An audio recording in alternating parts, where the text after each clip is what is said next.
Welcome to 1315, the podcast that teaches teens to pursue Christ and defend their faith in everyday life. My name is Caleb Eckerd, and I'm the co-founder of the ministry Grounds for Faith. I'm sitting down with some of the brightest minds that follow Christ to answer the hardest questions, talk to them about what they've learned along the way, and find out what encouragements they might have for the next generation of believers. With that being said, why don't you go ahead and grab yourself a cup of coffee, have a sit, and start listening. Welcome back for another episode of 1315. It's Caleb here with you today, but it is not just me here today. I've got a good friend of mine. This is Steven. Hello. Thanks for having me on. Excited to be here. Well, excited to have you. So Steven is one of my classmates down here at VCU, and we actually, obviously we met in class, and I was like, the first time I ever heard him speak, I was like, okay, this dude's got some interesting takes on some things, and he's actually like really thinking through stuff. And so, yeah, that's kind of how we met. I went up and talked to him sometime after that, or no, there was a street evangelist that we were both engaging with. And then we started talking about religion, started to talk about what we agree on and what we don't. And as soon as I found out you had a podcast, I demanded to come on it, and here we are. That is about how it went. Yeah. And I was like, yeah, sure, absolutely. So, do you want to tell them a little bit about yourself? I guess where you're from, if you're cool with that. Yeah. I'm just 18-year-old college freshman. I'm from the suburbs of Richmond, Virginia, so I'm only about half an hour away from VCU. And that's me. Nice. And what are you studying to be in? I'm currently a cinema major, and I'm probably going to double major in philosophy as well. Ooh. Yeah. Has that been, what spurred that on? The class we're in has been so fun, and I honestly philosophy is something that I think about literally every day. I'd say it's something I'm very passionate about. There you go. You got to do what you're passionate about. Yeah. So we want to talk about a little bit a big discussion that me and Steven kind of have that pops up from time to time or frequently as we go out to dinner or whatever is the topic of free will. And do we as human beings have free will? And so we're just going to we'll just start a conversation on that, and then whatever happens is what happens. We're just kind of here chatting up in the dorm room, so... Yeah, so to start, I think like one of the most contentious things in this big debate about free will is how we actually define. Steven likes to use big words. He's a very deep, thought-out guy. I try. He does explain things in a much deeper way than I do, and has a much bigger vocabulary. I'm very pretentious. That's all you need to know. So we'll do our best to simplify it. All right, go ahead, Steven. Sorry, what were you saying? No, you're good. I was just saying that I think we need to nail down a definition of free will. This would be most fortuitous, yes. Yes. That is, it's a difficult task. So I'll throw out the definition that I use and that I think pretty accurately describes what most people are thinking about when they say free will, which would be the ability to consciously make decisions independent of external factors. How do you feel about that definition? Independent of external factors. Well, the last phrase is, I'd say, key, because that's kind of where my argument against free will comes in, is that I argue that there always are going to be external factors that dictate our choices. Interesting. Yeah, because in life there is nothing that does not have that doesn't factor into your decision making. Like, there are always factors that are that make you choose which way you want to go. Like, right. You could choose to go through traffic. Like, if I'm driving from my house to school, I could either choose to go through, I could take whatever road I want to take. I could take Whole Street, right? Which is like tons of lights, and it could be, but there's like no tolls. So it's just like, maybe the toll road is like what's my driving factor, or maybe it's the time is my driving factor. So I pick I'm going to take the highway to get there instead because it'll be faster and I need to get to school on time or whatever. So interesting. Just Yeah. And so I'll just go ahead and lay out pretty much my argument against the existence of free will, which is that, I think we all agree that there are these influencing factors. I just take that a step further and say that these influencing factors are so great that there's never really a choice that we make that is truly free. So I can take any choice that I've ever made and trace it back to some kind of factor that was out of my control. Mm-hmm. So, for example, my decision to go to VCU, that was because of factors of, what I wanted to major in, location, and that stuff came from where I was born, my parents, what they wanted me to pursue and study, what they supported, what they didn't support as much, my friends that I grew up with, my elementary school that I went to, all of those things kind of combined to determine my decision to go to VCU. And so really, I guess I'm saying that in that decision-making process, if we look at these factors, there is no factor that's like this independent autonomy. I wouldn't say that one of the reasons why I came to VCU was because I just have this like metaphysical identity that drove me to come to VCU. Mm-hmm. And so in that sense, back to the definition, including independent of external factors, I don't think we can make any choice that is truly independent of all of those external factors. Okay. So you're saying that, decisions are a lot like water or a lot like lightning, right? Like it kind of has like, there are different like rocks or something in the river, right? That like change the direction that it flows down the river. Mm-hmm. So I think that, in that sense, like there are those factors that do definitely drive you and do shape the way that you would make decisions. But I don't think that really I think it kind of like that line of thinking kind of breaks down as soon as you start looking at things that maybe like you don't necessarily have, that aren't the path of least resistance, if that makes sense. Like for the water to keep like flowing downstream against the rocks is like what would like normally happen. Mm-hmm. But if it was to like if the water was to choose like, nah, I'm going to flow upstream, like that would be a little whack. Like for us, I think that would be like, I don't know, that would be like,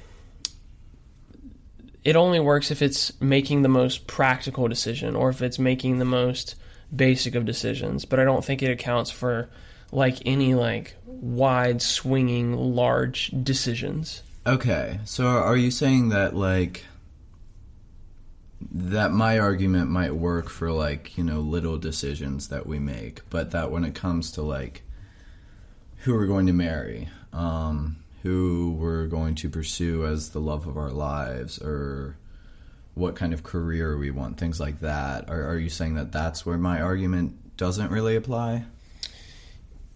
Yeah, in certain circumstances, like I think like, like that argument works with like which direction you're going to go to work. Uh-huh. Like, what time I leave from the house, what time I, whatever, what else is going on the other roads, like that would potentially determine which way I go, what time I leave, to potentially get to my next destination. So I think it if we really want to stick with that aspect, I think that there could be a potential for that to work in smaller decisions, but not in those larger decisions, like you were saying, like with who you're going to marry, or maybe with who you're like what your career is going to be, or even like what school you're going to go to. Yeah. So I definitely get that like these bigger decisions, there is more individual deliberation that goes into it, and so we kind of have more of that like sensation of autonomy, I guess, when we're personally deliberating something, because that's an individual task that feels independent of external factors. But I would argue that even if it feels independent of external factors, it's still not really. Like I gave the example of my decision to come to VCU. Like that's a pretty big decision. And yet still I can personally, if I really like sit down and I'm like, okay, what's really causing my decision? Like, of course there are going to be like, my first thoughts will be like what I want. What do I want to major in? How did I feel about VCU compared to other schools? Right. And so that definitely feels like autonomy. But then if I really press myself, I can say, why did I want that? Why did I feel that way? And I'll eventually get to, well, I felt good about VCU because I grew up 30 minutes away from it. I wanted to major in cinema because my parents had always kind of encouraged my artistic sensibilities. So things like that. And I hope this doesn't like sound cynical.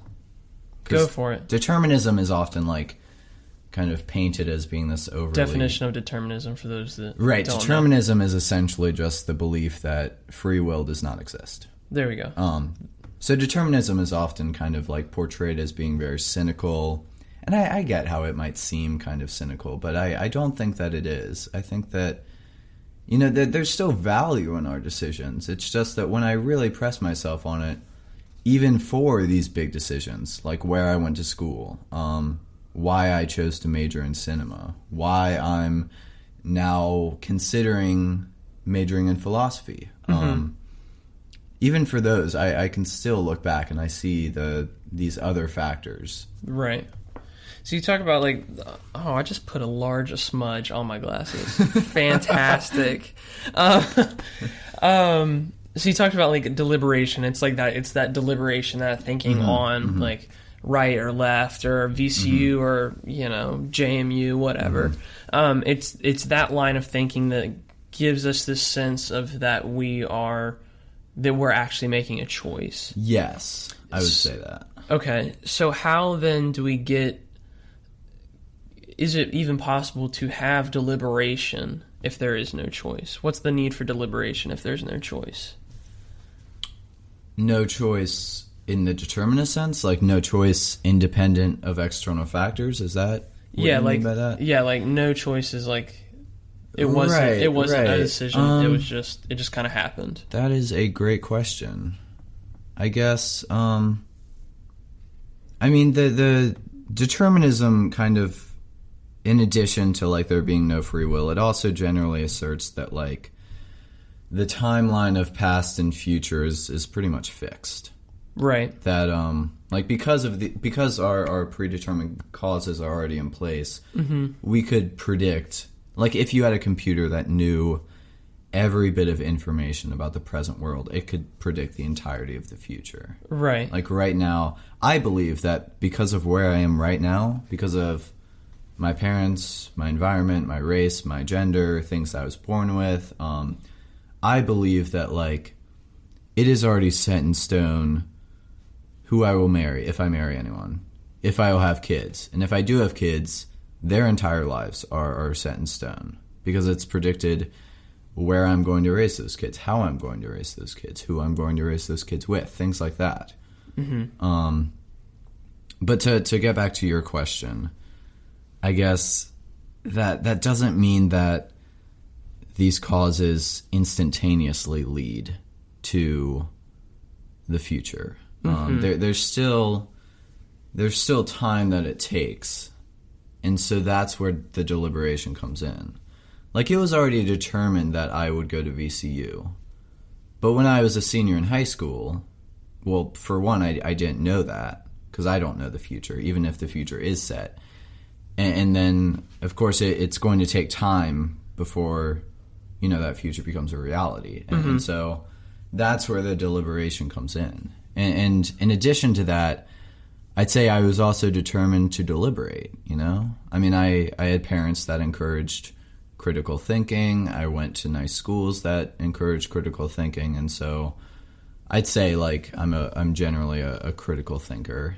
And so I'd say that's kind of what causes the deliberation. And it's also what causes the choice that I make after I'm done deliberating. Okay, so you say that, like, deliberation is just it's simply a factor that is ingrained in all human beings. Because even at our most basic level, right, like, I don't know, a 4-year-old deciding what kind of cereal they want to eat, like, they're going to weigh some options here of which ones they want, which ones they don't want. Whatever, that's kind of what you're getting at right there? Yeah, Okay. Just that, like, our deliberation is just another product of our predetermined circumstances. It's not a product of some sort of metaphysical independent autonomy. Okay, so you have, like, you'd say you had, like, when one of those, like, actions happens, or one of those, like, predetermined things happens, right? Or events, here we go. Event, that's what I'm getting at there. That kind of, like, tips the Jenga tower, right? And it kind of, like, starts leaning, like, it's not entirely like it falling, or I will say dominoes, how about that? Like, it's the tipping of the one domino.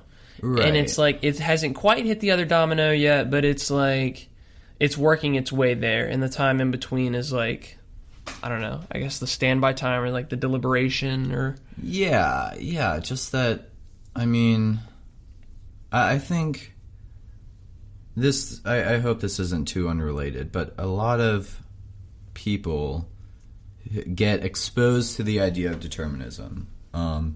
They get logically convinced of it. And then suddenly they get, like, very nihilistic, and Nihilistic meaning? Nihilistic, the general philosophy that there's no, like, higher meaning or purpose to our lives. That life's pointless, essentially. Essentially. Yeah, That's, there's way more complexities to it, but that's the very simplified definition. Or they'll sometimes get depressed, feel like, if I'm not independently making my own choices, then my choices have no value. And I think that that's very much a misinterpretation of determinism. You know, I would say that just because our choices were bound to happen, that doesn't mean they have no value. And that goes for deliberation too. And so, to what you said about deliberation, like, it's still important, you know? I shouldn't not think about my choices just because I know that my choices are set in stone, because it's also still set in stone that I will think about my choices, you know? So there's still value in that thought process, in the deliberation. Am I addressing what you were asking, or am I just, like, spieling on random stuff? So, and don't be afraid to go on rabbit trails. Listeners will know I do this frequently, and they can go pretty deep sometimes. So, so don't ever hesitate to go down a rabbit trail. So you're thinking that is like, you know, your value, your decision has value. Or your deliberation has value, even though it's already, like, determined that you're going to have that deliberation. Yeah, or, like, you know, with the question of whether or not I'll double major in philosophy. Right now it's a probably, but it's not a definite. It's not set in stone yet. Well, I don't know what I would choose. Okay. In the present moment. Okay. I do believe that, like, it is set in stone, and that, you know, whatever I end up choosing, there will be causes for that choice, and those causes are already here around me. But that doesn't mean that I, like, shouldn't think about whether or not to double major in philosophy, because that choice still, you know, it'll still entail that I engage in some critical thinking, you know, right, and it's even, I would say it's built off of the fact that I grew up being encouraged to think critically. I went to good schools. I had good parents that made me read books and all that stuff. And that's that's part of why I love philosophy now. And so the deliberation is just like, again, it's just another part of the timeline that I have no control of. But that doesn't mean I shouldn't deliberate, and that I would say that certainly doesn't mean that deliberation is like a sign of independent autonomy. Okay. Yeah. Okay. So let's say you end up deciding let's say you end up deciding you do want to double major in philosophy. And it goes great, and everything goes perfect. You graduate, double diploma duty, and you're like, sick. Cool. I'm a stud. Let's go do something with it. So that's one possibility. But then let's suppose you do double major, and you do double major, and it goes horribly. It's like there's too much classwork, too many classes, not enough time. You know. This would probably never happen because Steven's an absolute stud in school. Just to let you know, I try my best.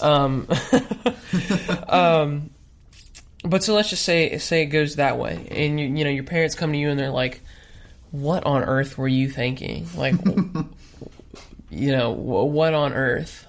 Let's say like, say your parent. I don't know if they do or don't or whatever.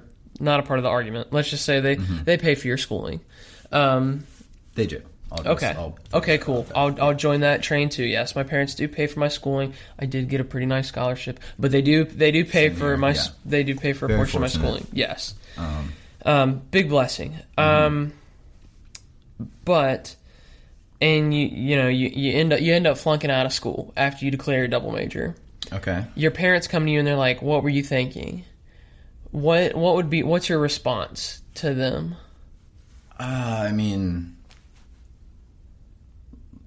my first response of like, what were you thinking? I would just say like, well, I was thinking, I love philosophy. It's a lot of fun. I love taking philosophy classes. It's something I'm passionate about. And I guess I didn't adequately consider that it would be too much stress or too much work for me at the time. So I just like, I'm not really seeing the context of that question within free will / determinism. I'm getting there. That's part one of the question. I gotcha. So obviously first they're like, what were you thinking? You're like, I'm doing me, boo. Like let me do me. I'm gonna go to college. You do your parent thing. That was very respectful, by the way, for all of you parents listening. I promise. But so they say, they're doing their parent thing, but then they're like, well, we want you to pay us back. We'll pay for the first degree, right? The one that you went to the school to get originally. Okay. But for that philosophy degree, the ones that you flunked out of, we want you to pay us back for that. Are you responsible for paying that back? See, this is where it's coming full circle. I am so happy that you said the word responsible, because that's what I was getting at. I was waiting to see that look in your face. Yeah. Yeah. So this is like one of the biggest aspects of the free will debate is like, what do we do with the idea of responsibility? And so I'll do a whole spiel on this if I can. Spiel away. First comment is that, this is usually, people often will say, like, if determinism is true, how can you uphold the idea of responsibility? How can you uphold the idea of criminal justice? Right. Of punishing people for crimes they've committed? And that's a valid question that we absolutely have to think about, but it's also worth considering that this isn't necessarily an argument against determinism, in my opinion. It's just saying that, like, it's like saying that, like, if this is true, it has some bad implications. Or you can say that, like, well, yeah, that doesn't mean it's not true. Okay. Because if we want to be, like, good logical philosophers here, then we should just pursue the truth regardless of what the implications are. Okay. But now that that's out of the way, we do have to talk about the implications. And this is where determinist philosophers really start to disagree with one another, and this is where a lot of the controversy takes place. So I do get that. I guess I don't have definitive thoughts. I'll say that. This is something that I need to think about. Huh? I have a lot of things like that.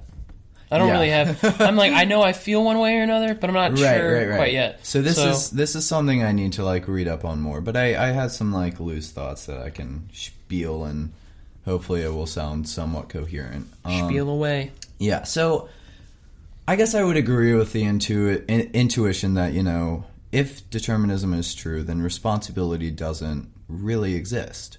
Mm-hmm. Because I'm not responsible for my bad choice of double major, because that decision was just a product of my predetermined circumstances. I agree with that. And so I guess to an extent I will just kind of bite the bullet on that objection that responsibility kind of goes away. However, I would still say that in order for our society to function well, we kind of need this idea of responsibility. It helps us out to tell people they're responsible. And so in the purely logical sense, even though I would say that no responsibility doesn't exist, I would say it's still useful to pretend that it does in order for our society to properly function. And so that's one view. And then there's also all right, I hesitate to say this name on the podcast. No, you can say it. It's probably already been said before. But Sam Harris. Oh my God, Sam Harris. I know. Can I add some sound effects right there? No, I'm playing. Please do. I'm not here to promote Sam Harris's religious views, but Sam Harris is a determinist, and he's actually used this to argue for determinism. He said that this idea that responsibility doesn't really exist, this is actually a groundwork for compassion. How so? Because once we, for example, criminal justice. Oh, I see where this is going. Okay, continue. If we see that people who've committed crimes, we still say, all right, you need to be kept out of society for the good of society. We should give you some punishment so that society can have this, false notion of responsibility. But it also allows us to be compassionate towards them, because we can say, it wasn't really your fault. We can say that, you don't deserve life in prison. Maybe you just deserve to serve some jail time until we can ensure that you're safe and you can go back into society safely. And then we'll send you out on probation, something like that. It gives us a platform where we can no longer, really shake our fist at anyone. Because we have to recognize that, you're only doing what you did because you're a product of your parents, where you were born, your race, your gender, the elementary school that you went to, the friends that you made, things like that, things that were out of your control. Mm-hmm. And so I get how you could say that this will, destroy society, which is why I say, we should still, to an extent, uphold the idea of responsibility. But I do think we can also use it as a platform for real compassion towards people. Interesting. So I think, you talk about this, in this, in this world where there's everything just kind of happens because, it's all predetermined. It's all one thing causes another. I just put another smudge on my glasses. I'm so good at this right now. In this world where things are predetermined and they only happen, because of one thing that led to it or whatever, I would say there's no at the end of the day, like, there's no, like, ultimate justice. Like, it's just whatever happened is kind of what happened, and, you know, that's fine. Yeah, I guess so. So, oh gosh, my segue for this. Were you segueing into, like, the religious aspect of all this? I was not, actually. Wow. Surprised. Oh, goodness. Oh, no, it has escaped me. Oh, it was a good point, too. La da da da. You should just sing. I should just sing the rest of the podcast. You should. You have a lovely voice. Oh, thank you, thank you. How much time do we have? Till class or till the end of the podcast? Till the end of the podcast. We'll see. Okay. Gosh. Okay, so before this, you were talking about Sam Harris. Right. The idea that we can use determinism to show compassion. Oh, we're in responsibility. Here we go. Here we go. Wow, I can't believe it took me this long to come to this. This is actually really simple. So I think a lot of these philosophers, or even people that are okay with this idea that there's, you know, that there's no ultimate responsibility, and it's just an illusion that we kind of like uphold, I think a lot of people that hold that belief are cool with that until something that someone would deem unjust happens to them. Okay. So I think I think it's so easy to be like that's fine when it's happening, because it's like, to talk about it is like it's so far off. But I think when it actually happens, I don't think there are many people that would be like, meh. Suppose, like, you know, you're dating some girl and you, like, love her very much, and some dude ends up and, like, comes and, like, kills her, like, maliciously. Right. And you're like, well, I guess I really wasn't supposed to be with her because you know, she got killed, so I guess we're on to the next one, right? Like, tragic.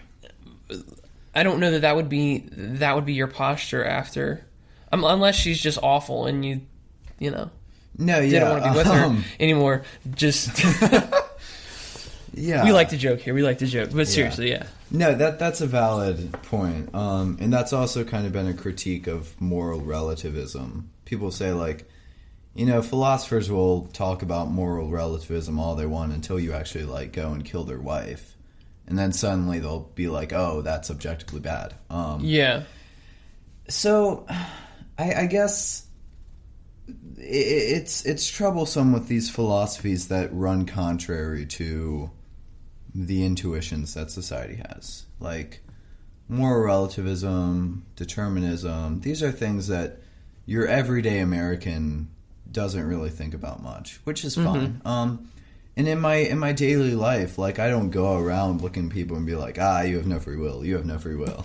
Like, I'm not constantly thinking about determinism, because if I did, I would go crazy. That would be a little weird. And so I think that's kind of why any determinist philosopher would have that, like, first initial response of, like, you know, that person that just killed my girlfriend, they're a terrible person. They should get locked up and go to jail. That definitely makes sense as a first response. But I think that, you know, if you calm down, think through it rationally, try to, like, separate yourself from the intuitions that society has caused you to have, then I think most philosophers would say, you know, even though this is tragic, I can't truly blame this person that has just wronged me. I'm going to say his name again, but Sam Harris has brought up this analogy of, like, you know, imagine you were on a hike through the woods and you got attacked by a bear. You survived. You're okay. But you're still, like, you're going to be real shaken up. You're going to be traumatized. Right. You're going to run away. You know, depending on how, like, sensitive you are, you might cry, be really torn up. But you're not going to get mad at the bear. Like, you're not going to say the bear should be locked up in jail. Because when we think about bears, we're like, you know, they're just a product of nature. They're not, like, rational beings. They're not smart. They see food and they eat it. That's how they work, But if you're walking through the woods and you get attacked by like a serial killer, you might be like, oh yeah, lock him up.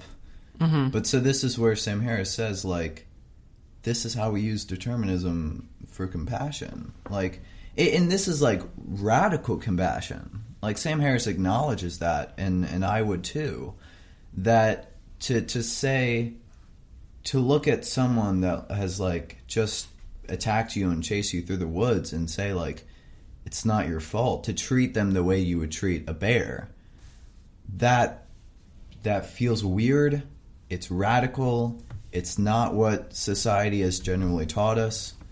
But once we really think it through rationally and logically, I think that's what we got to do.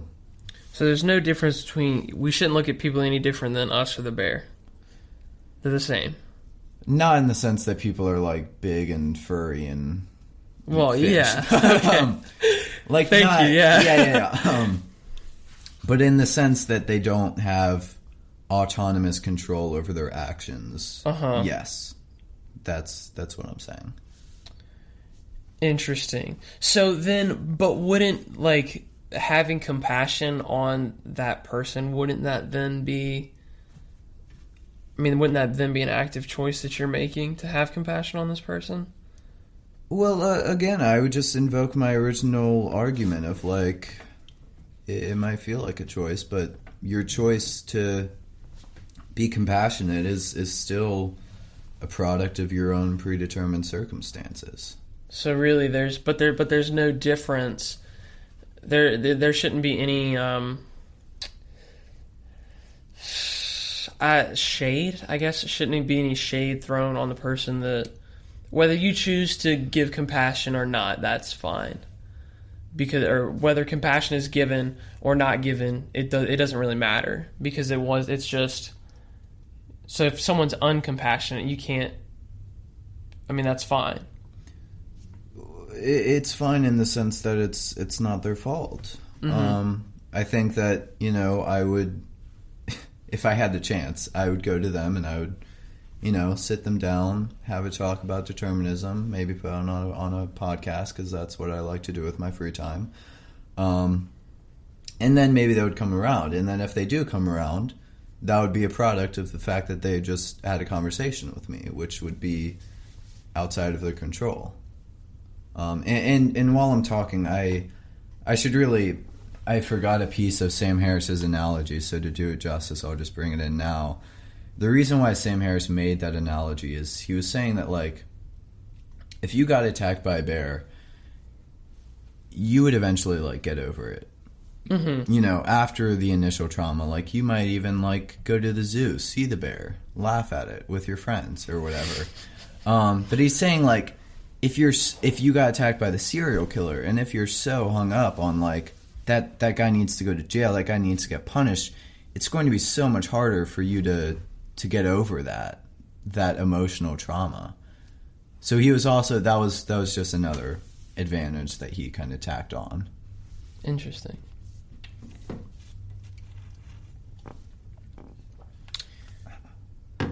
So to you said that this determinism, right, is kind of a basis for extreme compassion, right? Yes. So if we are showing extreme compassion, then wouldn't that mean that we would have to neglect the responsibility and justice? Essentially. Not neglect in the sense that, like, they shouldn't exist at all. Because, like, I already said that, like, I still think we can, to an extent, uphold the idea of responsibility, just because it helps our society work well. Same with justice. And also, even justice, that's more about morality. So let's not even, like, bring that in here. Because justice could still potentially exist under determinism. Depending on how you define, like, what is justice and stuff like right. that. Yeah, like, yeah, I gotcha. Like the serial killer who chased you through the woods, he still did a bad thing. Mm-hmm. It's just that, like, in the same way that the bear did a bad thing. It's just that, like, I'm not going to get super mad at you individually because I recognize that you were not really in control of that. Interesting. Quite interesting. Yeah, I don't know. I think there is issue between, I don't know, the using determinism for compassion seems ill placed to me. I mean, I see how it fits, or I see how it's being, yeah, how I see how it is argued, but I don't. What's the word I'm looking for here? Yeah, I think the determinism either going to make you choose responsibility, or it's going to choose compassion, if that makes sense. Are you saying that, like, my comment that society should uphold the notion of responsibility is incompatible with the idea that we should use determinism as a platform for compassion? Yes. Yeah. I actually kind of just had that thought myself, and this is why I need to read up more on this specific philosophical issue. I guess, yeah, I kind of want the best of both worlds here, and I can't have my cake and eat it too. Can't have a cake and eat it too? Why not?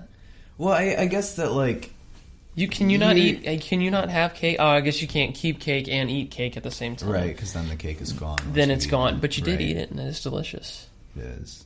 But, back to philosophy. That was philosophy. I don't know what you're talking about. It's like a cooking podcast. And then you're going to leave it in for 25 minutes, yeah. Yeah, so I guess you're right. I should probably think about this more, come up with a solid position. But to do some thinking on my toes here, I guess I would say that this is kind of why I used the phrase "to an extent" earlier. Again, I was talking feel about that society upholding the notion of responsibility. Right. Like, I would say we should uphold the notion of responsibility in the very basic sense that we talk about it. We tell kids, like, like, hey, kid, don't do this bad thing, or else you're going to be held accountable. Like, there are definitely some pragmatic pros to the idea of accountability. Right, yeah. I'd say, like, but beyond that most basic level of, like, what we tell our kids, I would say that's where we should go instead for compassion. So in things like criminal justice, this is a sticky issue in determinism, but I would say that, like, let's keep, if someone commits a crime, like a bad crime like murder or something, we could keep them in jail just to make sure they don't kill anyone else. That's like a purely pragmatic option. But let's say they go to jail for a few years, and then we can safely say they're not going to kill anyone else. They're rehabilitated. Mm-hmm. Then I would say, let's keep them in jail for a little while, so that society can uphold the basic notion of responsibility. Like, hey, don't murder people, because if you do, you'll still go to jail for a little while. Mm-hmm. But then I think we should do away with things like life sentences or even the death penalty. And I know the death penalty is like a whole nother philosophical can of worms, which we don't have to get into. But I would say that, like, beyond a short sentence, like a slap on the wrist, once we've determined that you're safe to go back out into society, let them back out into society. And that's where I think we should use determinism as a platform for compassion. Interesting. Because, I mean, if you think about it, we already do in a very narrow sense, in that, in courts, people can make insanity pleas. Mm-hmm. And that's where, with the insane, we kind of see, like, all right, because they're so mentally ill that they really did not have any control over their actions. But even with insanity pleas, we'll still, we might put them in jail just to keep them out of society, and then we might keep them in jail just to as a symbolic slap on the wrist. But I think that we should take the logic that we use for insanity pleas and just essentially just apply it to everyone. Because similar to insane people, I would say that none of us are really in control of our actions. Mm-hmm. Interesting. So how wow. All right. Yeah, I'm dumping a lot on you. No, I do want to respond to this so greatly. Oh gosh. I'm gonna have to cut it.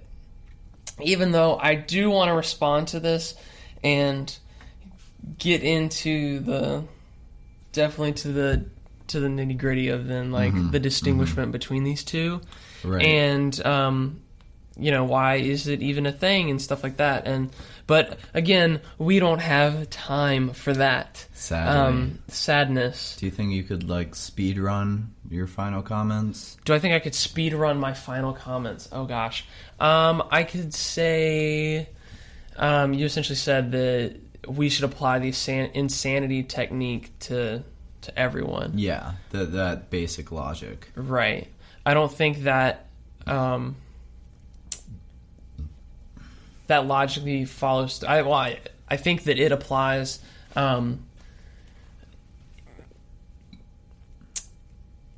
It nullifies the distinguishment between rational agents and ones that aren't rational, and I think that's a big portion in philosophy of are people rational agents versus are they not. Right. So, whether you have, whether it was predetermined or not, you have that whatever that deliberation is kind of what makes you rational, that ability to deliberate. And I think that the insanity plea does a good job of, do you have the ability to deliberate or not? Are you a rational agent or not? So I think that is something that could be explored, and I'm not expressing all my thoughts in great detail because I don't have them all put together yet for a short, quick snippet. But I think that is something that could be interesting to maybe look into. All right. I also have thoughts on what you just said, but we are running out of time, so maybe you'll just have to have me back on the podcast. We'll have you back. For Free Will Part 2. We'll have you back. Let's do for it. Sure. I would love that. So if you haven't already, and you wouldn't want to miss out on that episode with Steven, going to be Steven Part 2, because you'll never see it coming unless you're subscribed to the podcast. So make sure that you click that subscribe button down below, leave us a comment and a rating if you would feel so led to do so. And also go ahead and follow the blog at groundsforfaith.com. That way you never miss out on an article either. And follow us on Instagram, Twitter, Facebook. Yeah. So hope y'all have a great rest of the night, rest of the day, rest of the winter, rest of the spring. Just remember, you have no choice but to subscribe. No choice but to subscribe. That's Steven said it. Go on ahead, click that button. With that being said, tell him to cue the music, Steven. Cue the music.